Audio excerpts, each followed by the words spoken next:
Hi, I'm Dave Bedford. I was born hard of hearing. I've got bilateral hearing loss, and it means I can't hear half of the consonant sounds required for speech naturally. I'm also a late diagnosed autistic and an even later diagnosed ADHD or ADHD. I'm happily married, father of two neurodivergent children, so unsurprisingly I talked about my lived experience of being a late diagnosed ADHD. And of the difficulty growing up believing that all of my struggles were down to hard of hearing, which is socially isolating on its own. Then became the reframing when I received my autism diagnosis at the age of 40 after receiving digital hearing aids at the age of 30. So that came with a certain amount of liberation as I understood myself and sort of like reframed my life up until then.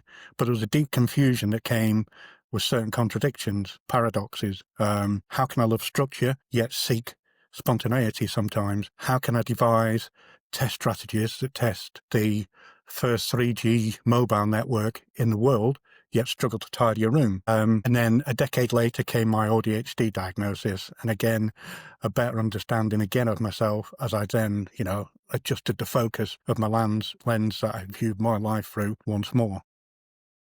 And then, the differences that come to how I perceive my own diagnosis to how my children explore their diagnosis, and what necessarily might work for me and does work for me might not work for them. I didn't get a guidebook for my own diagnosis. I didn't get a guidebook for parenting. So, there wasn't one for them. So the one that I put together for myself is going to be different for them. But it's just, how do I go about doing it, and how is life for me, myself, and all of us? Yeah, it's really interesting to hear, Dave. Yeah, the different stages that you have been through, and the diagnosis, and then also around the kind of the hearing loss as well that you've experienced. Speakers Collective is really about challenging stigma and discrimination that is there in society.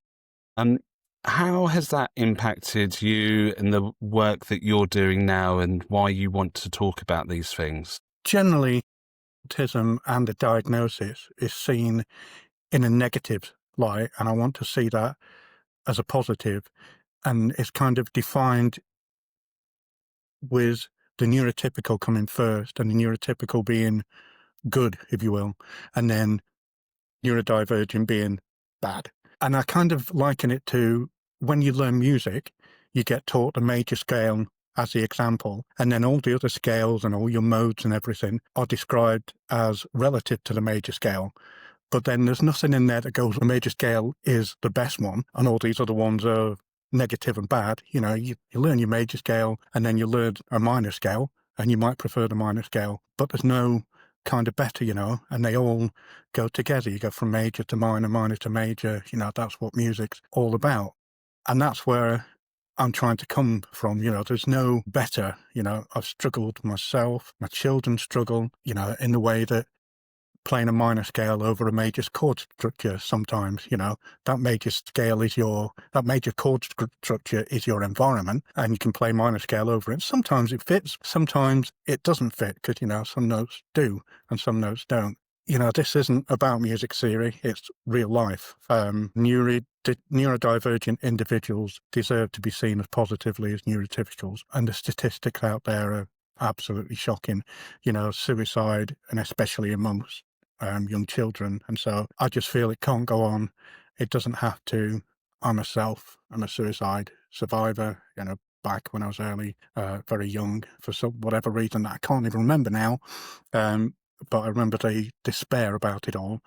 I was like, I want to end it. And it's like, here I am now, realizing that, I'm glad that I was saved from it, and I can look back, and I've got to be able to help others, because I don't want others to feel that that's the only option.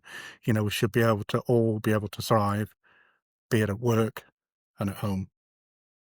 And I love what you're saying there around helping others. And Speakers Collective really is about helping each other and building this community of support and help. Definitely. How important is community to you, and how does being part of something like Speakers Collective communities, how does that help you in the work that you're now doing?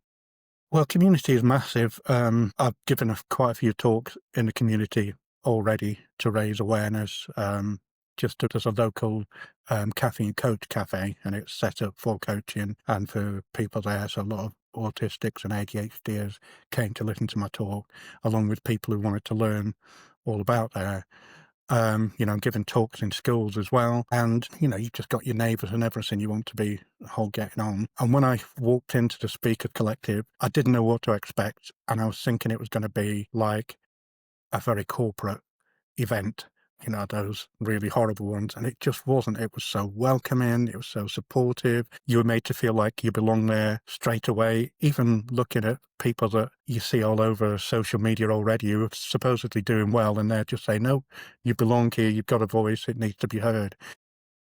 And that was just amazing. I was like, yeah, this is definitely the place I want to be. And seeing people that you'd think couldn't be surprised by anything, sitting there and hearing us speak by someone else and being, absolutely blown away. It's like, yeah, that's what we're all there for. We're all to support, to build that knowledge, because, knowledge is power, isn't it, really?